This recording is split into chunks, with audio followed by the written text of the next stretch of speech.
ॐ अज्ञानतिमिरान्धस्य ज्ञानाञ्जनशलाकया चक्षुरुन्मिलितं येन तस्मै श्रीगुरवे नमः।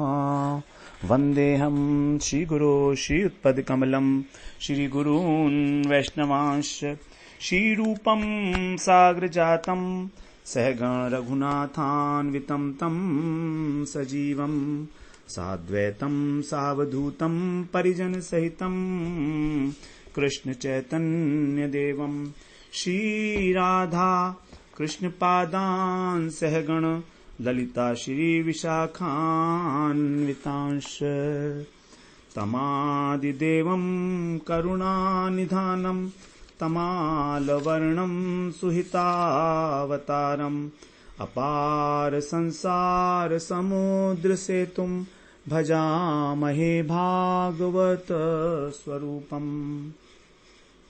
हे देव हे दैत्य हे भुवनैक बंधो, हे कृष्ण हे चपल हे करुणैक सिंधो, हे नाथ हे रमण हे नयनाभिराम, हा हा कदानुभवितासि पदं दृशोर्मे। श्री कृष्ण चैतन्य प्रभु नित्यानंद श्री अद्वैत गदाधर शिवसदि गौरभक्त वृंद। हरे कृष्ण कृष्ण कृष्ण हरे हरे, हरे राम राम राम हरे हरे। हरे कृष्णा। सर्वप्रथम मैं अपने गुरुपाद पद ओम विष्णुपाद अष्टोत्तर शत श्री श्रीमद् भक्ति वेदांत माधव गोसाई महाराज के चरण कमलों में अनंत कोटि दंडवत प्रणाम ज्ञापन करता हूँ। हम लोग श्रीमद् भागवत पुराण में तृतीय स्कंध श्रवण कर रहे हैं। उसमें 25वें अध्याय से आरंभ है और 33वें अध्याय तक ये हमारा जो तीसरा जो हमारा उपाख्यान है 11वां प्रकरण कपिल देवहूति उपाख्यान, उसका हम लोग श्रवण कर रहे हैं। हम लोग 26वें अध्याय में श्रवण कराए कि इस संसार में कितने तत्व हैं। प्रकृति के द्वारा 24 तत्वों का निर्माण किया जाता है। पंच ज्ञानेन्द्रिय, पंच कर्मेंद्रिय, पंच महाभूत, पंच तन्मात्रा, मन बुद्धि अहंकार और चित्त। इसके अतिरिक्त कोई कोई लोग 25वें तत्व काल को बोलते हैं। तो ये काल जो है भगवान का ही एक स्वरूप है, भगवान की चेष्टा है। इस काल से ही सारे परिवर्तन होते हैं। अगर काल नहीं होगा तो परिवर्तन नहीं होगा। जैसे दूध दही बनता है तो इसमें आवश्यकता है काल की, समय की। कुछ समय के बाद उसमें विकार उत्पन्न होता है दूध में और वो दही बन जाता है। तो काल जो है ये भगवान की चेष्टा है। 25वां तत्व इसको मानते हैं और व्यवहार के लिए ही इस काल की उपलब्धि है, इस काल का महत्व है। अन्यथा परमार्थ में इसका कोई महत्व नहीं है। अब आगे बता रहे हैं कि यदि हम पर व्यवहार की जो वस्तुएं हैं, बाहर की जो वस्तुएं हैं, यदि हम इनसे प्रेम करते हैं, इनसे आसक्ति करेंगे तो हम क्या करेंगे, इनमें फंस जाएंगे और फिर हमारे को जो ये काल है ये हमारे लिए एक अजगर की तरह हो जाएगा, हमको डस लेगा। लेकिन यदि हम काल के गाल में फंसना नहीं चाहते हैं मृत्यु रूपी, तो फिर हमें अपनी भगवान से प्रेम करना होगा। तो परमार्थ जगत में काल की दाल नहीं गलती है, लेकिन व्यवहार जगत में यदि हम वस्तुओं के साथ आसक्त हो जाते हैं तब हमको जो समय है वो उसके थपेड़े झेलने पड़ते हैं। इस प्रकार से बताकर फिर आगे बताया कि हमारा जो इंद्रियां हैं वो किस किस प्रकार से उत्पन्न होती हैं। सबसे पहले उत्पन्न होती है महत्त्व, उसके बाद अहंकार, अहंकार से तामसिक अहंकार, राजसिक अहंकार, सात्विक अहंकार। तामसिक अहंकार से सबसे पहले प्रकट होता है शब्द, जो तन्मात्रा है। और इस तन्मात्रा से दो चीजें प्रकट होती हैं एक साथ, आकाश और उस शब्द को ग्रहण करने के लिए जो हमारी श्रोतेंद्रिय है वो, ये दोनों चीजें एक साथ उत्पन्न होती हैं। उसके बाद जो आकाश तत्व है, उस आकाश तत्व से दूसरी तन्मात्रा उत्पन्न होती है और वो है हमारा स्पर्श। आकाश से स्पर्श की उत्पत्ति हुई, ये एक तन्मात्रा है। जब आकाश में विकार होता है भगवान की शक्ति से, चित्त शक्ति से, तो उत्पत्ति होती है वायु, उसकी स्पर्श वायु की, स्पर्श की। और स्पर्श जो तन्मात्रा में जब विकार होता है तब वायु तत्व की और स्पर्श करने के लिए जो इंद्रिय है अर्थात त्वगेंद्रिय, इसकी उत्पत्ति होती है। इस प्रकार से ये सारा जो है पंच महाभूत की उत्पत्ति होती है और पंच तन्मात्राओं की उत्पत्ति होती है। पहले तन्मात्रा और फिर पंच महाभूत, क्योंकि तन्मात्रा सूक्ष्म है और पंच महाभूत स्थूल है। उसी प्रकार से राजसिक अहंकार से पंच ज्ञानेन्द्रिय, पंच कर्मेंद्रिय और बुद्धि, इनकी उत्पत्ति बताई गई। उसके बाद फिर सात्विक अहंकार से बताया मन और जो 10 इंद्रियों के देवता हैं वो अधिष्ठात्र देवता। तो इस प्रकार से बताया भगवान ने कि वास्तव में जितने भी कार्य किए जा रहे हैं ये सभी इन प्रकृति के जो 3 गुण हैं, सात्विक, राजसिक और तामसिक अहंकार, इनके द्वारा किए जा रहे हैं। मतलब इन गुणों के जो कार्य हैं, जैसे सत्वगुण का कार्य है ना मन, सत्वगुण का कार्य है अधिष्ठात्र देवता, तो उनके अंदर जो है कार्य किया जा रहा है उनके द्वारा, तो वहां पर कर्तत्व आ गया, कर्तापन। जब राजसिक अहंकार पर आए हम तो ज्ञानेन्द्रिय उत्पन्न हुई। ज्ञानेन्द्रिय का मतलब है करण, करण का मतलब है जिससे कार्य किया जाता है, एक ऐसा इंस्ट्रूमेंट जिससे कार्य किया जाता है। तो राजसिक अहंकार से उत्पन्न हो गया कर्णत्व, करण से कर्णत्व बना, कर्तापन से कृतत्व बना।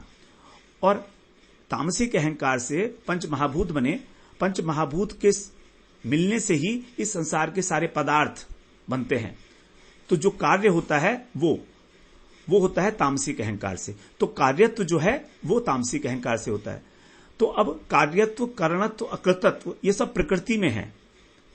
गुणा गुणेषु वर्तन्ते, गुण ही गुणों में बरत रहे हैं।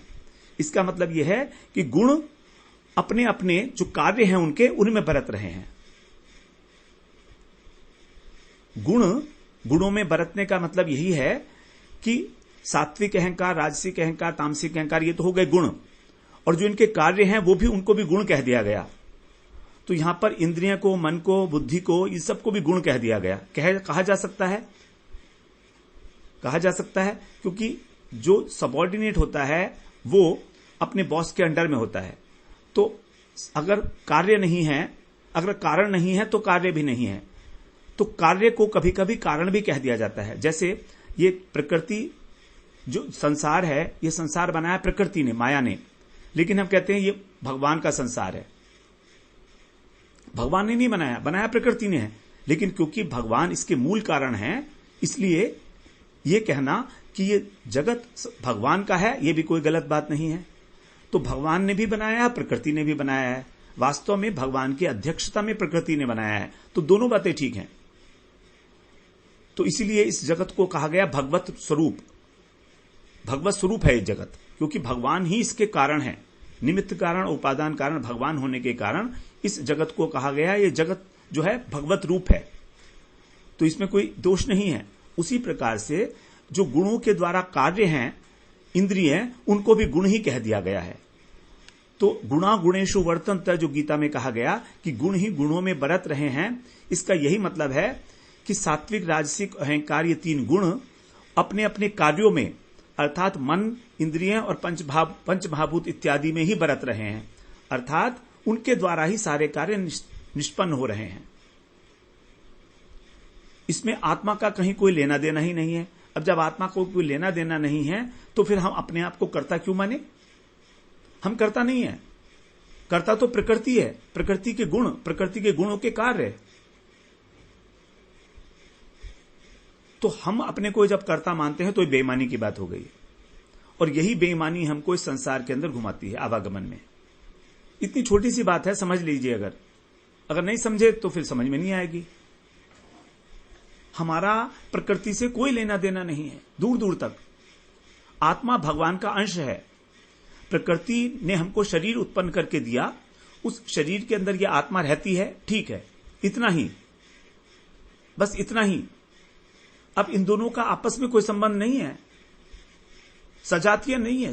वो आत्मा चेतन है, अब वो जो है जड़ है प्रकृति। अब जैसे दूध के अंदर, पानी के अंदर यदि हम एक पत्थर का टुकड़ा डाल दें तो पत्थर तो अलग रहेगा, पानी अलग रहेगा, क्योंकि दोनों सजातीय नहीं है। लेकिन फिर भी यदि पानी ऐसा मानने लगे कि मैं ही पत्थर का टुकड़ा हूं, या पत्थर का टुकड़ा ये मानने लगे कि मैं पानी हूं, तो ये तो दोष है ना। उसी प्रकार से हो रहा है। हमारे अंदर आत्मा है, वो चिन्मय है, और हमारा शरीर जड़ है। लेकिन हमने ये मान लिया कि अब हमारा जो शरीर है ये भी चिन्मय है, आत्मा की तरीके से हम हमेशा जिंदा रहेंगे, ये हमने मान लिया है, जबकि ऐसा है नहीं। जैसे लोहे का टुकड़ा अगर मान लीजिए हमने डाल दिया अग्नि में, तो लोहा अग्नि बन गया, लोहा अग्नि बन गया, लेकिन अग्नि हो तो नहीं गया ना। अगर उसको वहां से निकाल लिया गया अग्नि से, तो फिर तो वो लोहा का लोहा ही रह गया, डेड है, उसमें किसी प्रकार की कोई शक्ति नहीं, दाहिका शक्ति। तो उसी प्रकार से जो आत्मा और शरीर का संयोग हो गया है माया के कारण, हमें ऐसा लगता है कि इनका तदाकारिता हो गई है, तादात्म्य हो गया है। इसका कारण है अज्ञान, माया। तो ये कह रहे हैं यहां पर, इस बात को हमें समझ लें, यही है प्रकृति पुरुष विवेक। पुरुष है आत्मा और प्रकृति है शरीर। ये दोनों अलग अलग वस्तु हैं, लेकिन इनका संसर्ग होने के कारण इस प्रकार का बनाया गया है, और साथ में अज्ञान भी बना दिया। तो जब पुरुष जो अज्ञान से आवृत हो गया, ढक गया उसका ज्ञान, तो ये भूल गया कि मैं अलग तत्व हूं। उसको जो शरीर दिया गया था, स्थूल शरीर और सूक्ष्म शरीर, उसको ही अपना मानने लगा और उसमें आसक्त हो गया। अब आसक्त होकर कर्ता बन गया, कर्ता बन के भोक्ता बनना पड़ता है। तो ये हम लोगों ने 26वें श्लोक में, 26वें अध्याय में श्रवण किया, उसका सार था। अब इसी बात को 27वें अध्याय में और अच्छे प्रकार से समझाया जा रहा है। जो हमारा 27वां अध्याय है ये बहुत महत्वपूर्ण है। इसमें केवल 30 श्लोक हैं, ज्यादा नहीं है, लेकिन एक एक श्लोक इसका बड़ा सिद्धांतिक श्लोक है और बहुत गहराई से इसे समझना चाहिए हमको।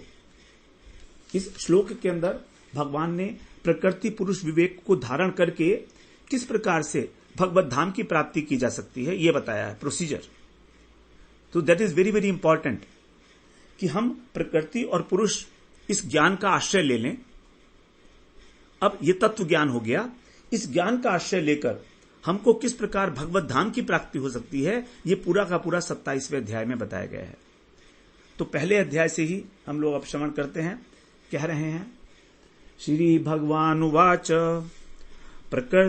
प्रकृतिस्थोपि पुरुषो नाज्यते प्राकृतै गुणै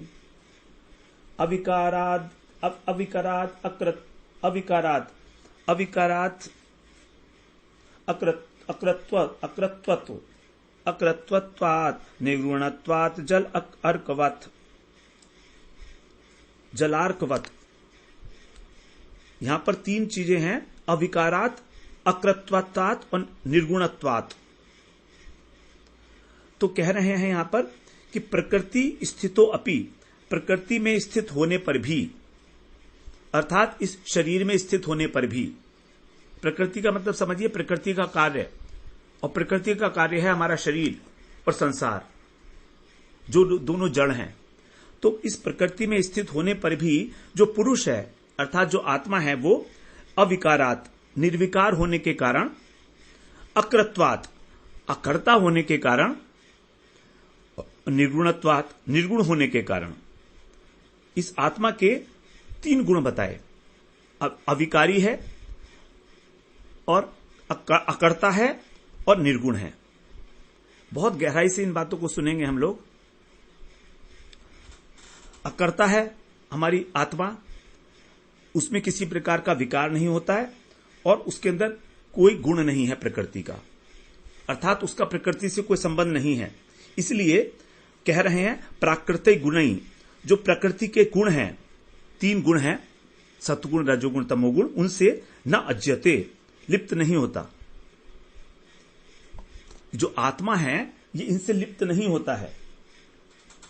अब उदाहरण क्या है? उदाहरण बता रहे हैं, जल अर्कवत। जैसे जल, अर्क का मतलब होता है सूर्य, तो जैसे जल में प्रतिबिंबित जो सूर्य है उसकी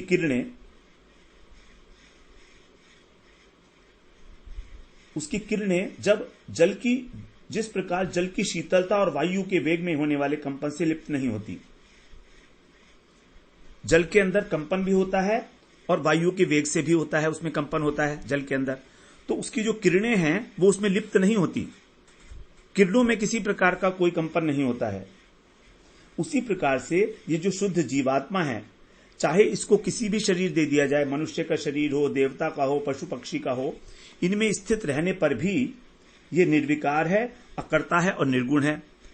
अब इसलिए इसको प्रकृति के गुणों से लिप्त नहीं होता, मतलब सुख और दुख रूपी जो प्राकृत दुख हैं, प्राकृत गुण हैं, उनमें लिप्त नहीं होता। तो इसको आत्मा को ना तो सुख का अनुभव होता है ना दुख का अनुभव होता है। तो विकार का अर्थ है बदलना। जैसे हमने बात किया, दूध के अंदर जब विकार आया तो दही बन गई, तो विकार का अर्थ है बदलना। तो हम देखते हैं कि हमारा जो शरीर है वो बदलता है। हम पहले छोटे थे, उसके बाद फिर हम बड़े हुए, उसके बाद बूढ़े हो जाएंगे। हमारी जो अवस्थाएं हैं वो भी बदलती हैं। कभी हम जागृत होते हैं, कभी हम सो जाते हैं, कभी हम स्वप्न देखते हैं। लेकिन इन सभी अवस्थाओं में हमारा जो आत्मा है वो एक ही है। अवस्थाओं में विकार होता रहा, लेकिन आत्मा में कोई विकार नहीं है, वो बिल्कुल निर्विकार है। जैसे पानी में जो प्रतिबिंब सूर्य है वो पानी के हिलने पर हिलता नहीं है। पानी हिलता है ना, लेकिन सूर्य का जो प्रतिबिंब है उसमें वो नहीं, सूर्य की जो किरणें हैं, प्रतिबिंब नहीं। प्रतिबिंब तो हिलता हुआ दिखता है, लेकिन सूर्य नहीं हिलता है। जब पानी हिलता है तो हमें सूर्य तो हिलता हुआ दिखता है, प्रतिबिंब, लेकिन सूर्य जो है वो नहीं हिलता है, उसमें किसी प्रकार का कोई विकार नहीं होता है। तो उसी प्रकार से इस शरीर के अंदर जो आत्मा है वो ज्यों का त्यों रहता है। लेकिन यदि हम अपने शरीर को अपनी आत्मा मानने लगेंगे तो क्या होगा कि जैसे उस जल के हिलने से उस सूर्य का प्रतिबिंब हिलता हुआ दिखता है, उसी प्रकार से इस शरीर के अंदर जो सुख दुख हो रहा है वो सुख दुख आत्मा के द्वारा अनुभव होता हुआ प्रतीत होने लगेगा। सूर्य अपनी जगह पर स्थित है, उसका प्रतिबिंब जो है जल के हिलने से हिलडुल रहा है, लेकिन सूर्य नहीं हिल रहा है। उसी प्रकार से हमारी आत्मा में किसी प्रकार का सुख दुख नहीं है। अगर हमको इस बात की जानकारी हो जाए तो फिर क्या होगा, हमारी जो आत्मा है वो सूर्य के समान है, और हमारा जो इस शरीर के अंदर आत्मबुद्धि हो गई है ये उस सूर्य के प्रतिबिंब के समान है। तो प्रतिबिंब जल के हिलने से हिल रहा है, लेकिन सूर्य नहीं हिल रहा है। उसी प्रकार से शरीर को सुख दुख हो रहा है, शरीर के धर्म है सुख और दुख। सूक्ष्म शरीर जो है हमारा मन, उस मन को ही सुख और दुख की अनुभूति होती है, लेकिन उस मन के सुख और दुख की अनुभूति का आत्मा के साथ संबंध नहीं है। मगर अगर हम ये मान लें कि हमारा मन ही आत्मा है, तब हम सोचेंगे हां ये सुख और दुख मुझे हो रहा है।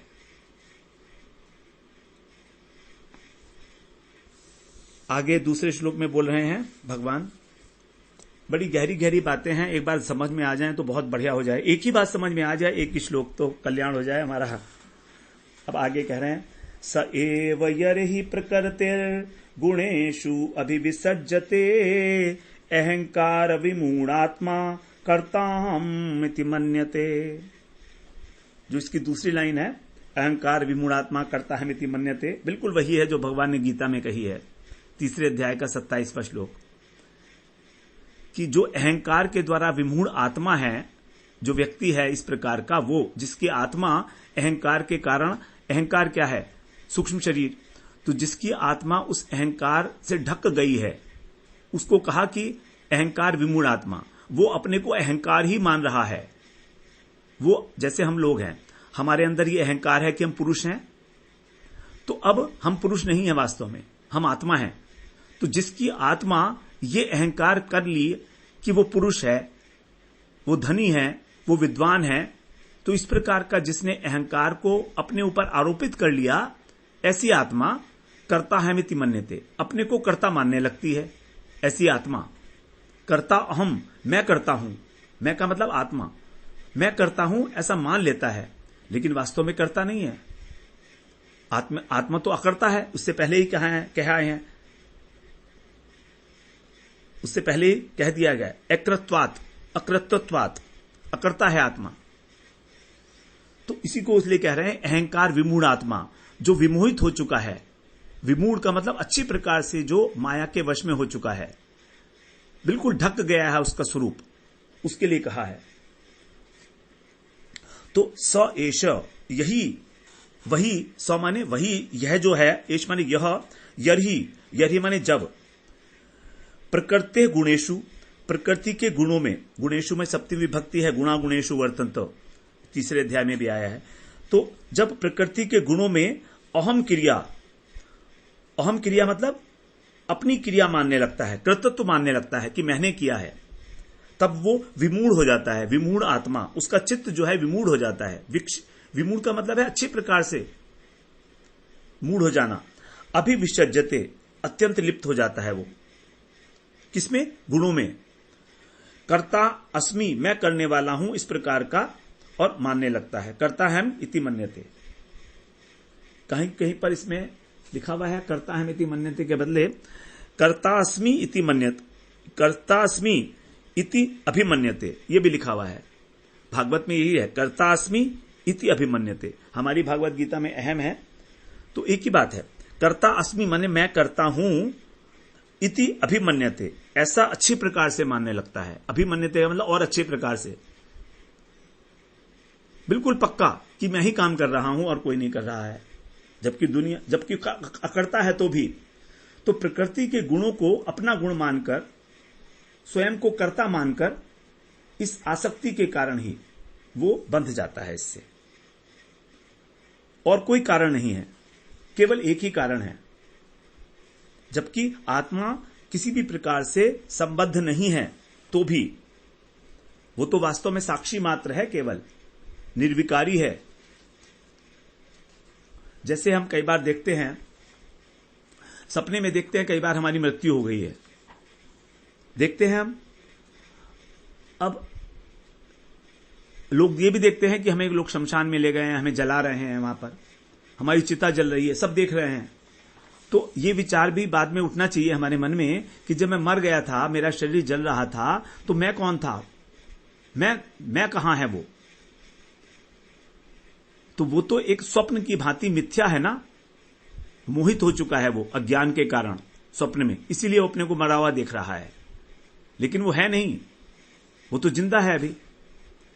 आगे बोलते हैं तीसरे श्लोक में, तेन संसार पदवीम अवशो अभियति निर्वृतः प्रासंगिकै कर्म दोषै सदसन मिश्र योनिषु। तेन माने उस अहंकार के कारण, प्रासंगिकई, संग का मतलब होता है आसक्ति, प्रासंग माने अच्छी प्रकार से आसक्ति। तो जब इस शरीर में आसक्ति हो जाती है संसर्ग के कारण, संग के कारण, तब शरीर के जो कर्म के दोष हैं, कर्म के दोष क्या क्या हैं? पाप और पुण्य। यहां पाप को भी जो है दोषी कहा गया है। तो उसके कारण अवशः, विवश होकर, अनिर्वृतः, निर्वृत का मतलब होता है आनंद। देखिए एक होता है वर्ड निवृत्त, निवृत्त का मतलब होता है छोड़ना, त्यागना। निवृत्त हो गए भाई, संसार से निवृत्त हो गए, सब छुट्टी पाली। लेकिन यह है निर्वृत्त, निर्वृत्त का मतलब है आनंद। अब उसके पहले यहां पर अ लगा दिया गया, तो अनिर्वृत्त, अनिर्वृत्त का मतलब है दुखी होकर, दुखी हो गया, आनंद का विपरीत।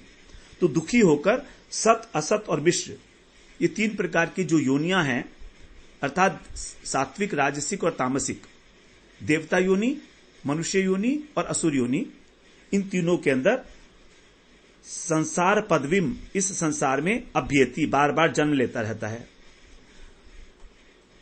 किस लिए जन्म लेता है?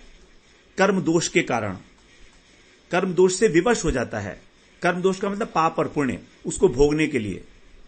अब भोगने के लिए कर्म को जन्म तो लेना ही पड़ेगा, और कर्म का भोग करना क्यों पड़ता है? क्योंकि वो इस शरीर के अंदर, उस कर्म के अंदर आसक्त है,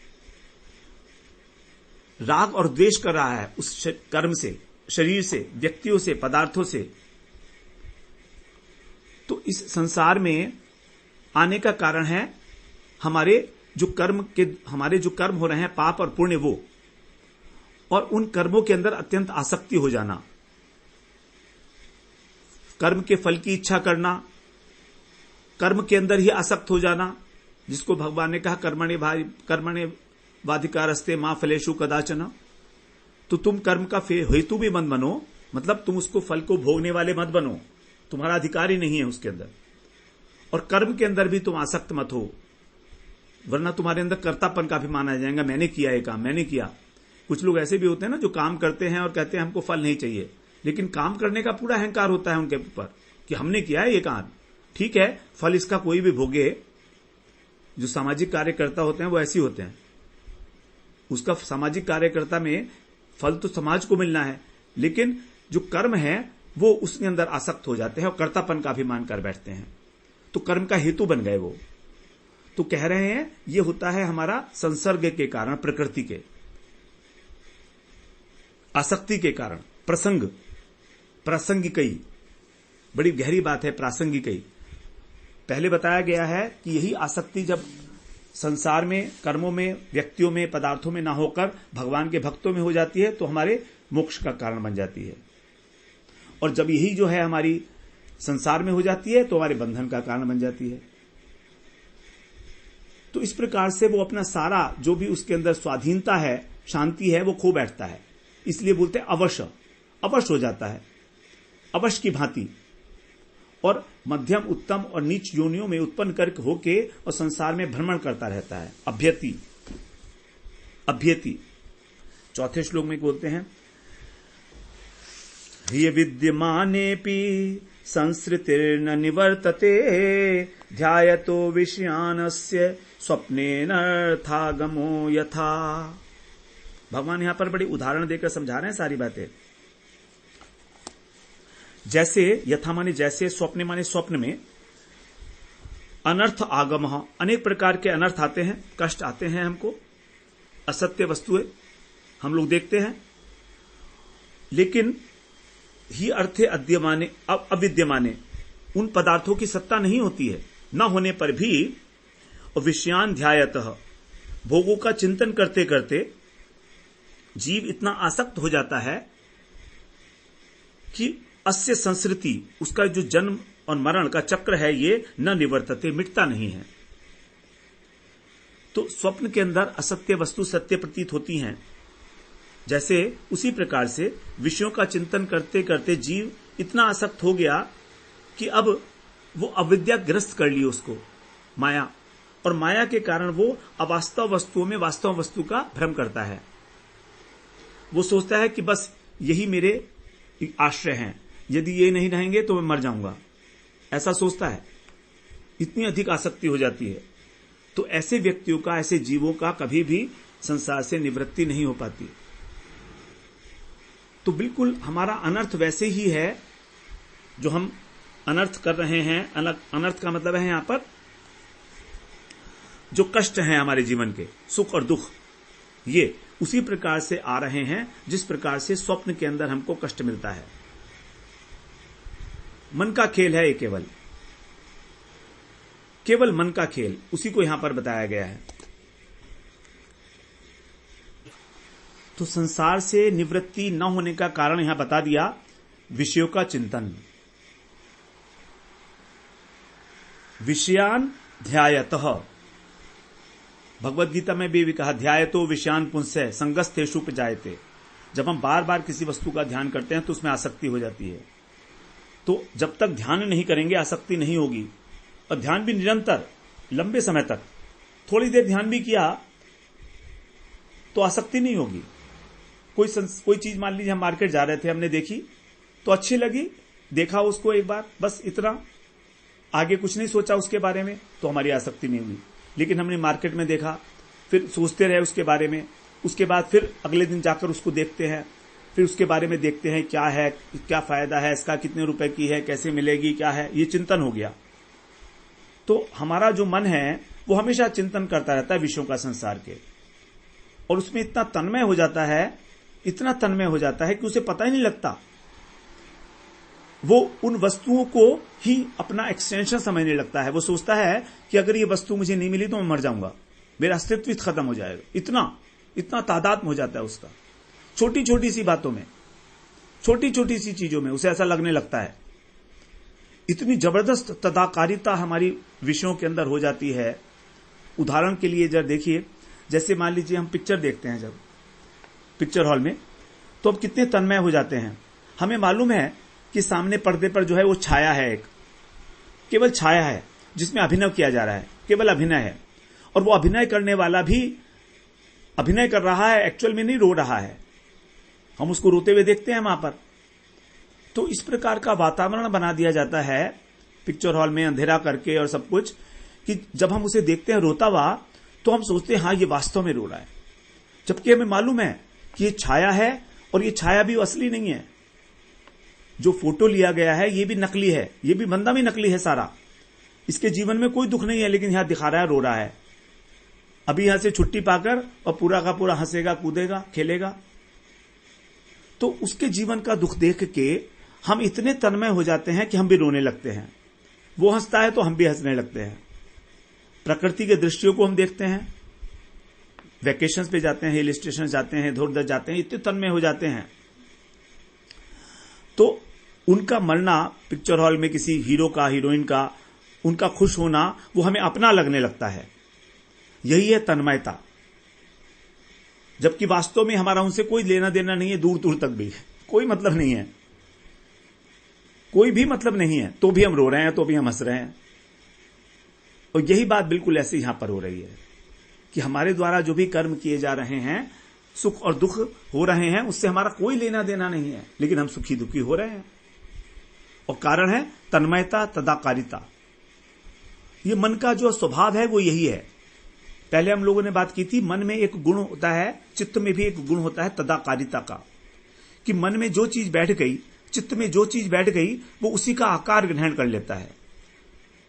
जैसे संसार बैठ गया तो संसाराकार हो गया, और भगवान बैठ गए तो भगवदाकार हो गई वृत्ति। तो हमें अपने जो वृत्ति है उसको बदलना है। वृत्ति इज द मेन थिंग। जब हमारे चित्त की वृत्ति भगवदाकार हो जाएगी तो हमें सब में भगवान के दर्शन होंगे। और जब हमारी वृत्ति संसाराकार है तो भगवान का विग्रह दर्शन करने में भी हमें संसार दिख रहा है। भगवान के भक्तों को देखेंगे तो भी हमें उनके अंदर आरोप करेंगे कि ये तो ऐसा है, तो ऐसा है, तो ऐसा है। मतलब अभी हमें संसार ही दिख रहा है, अभी हमारी वृत्ति में परिवर्तन नहीं हुआ है।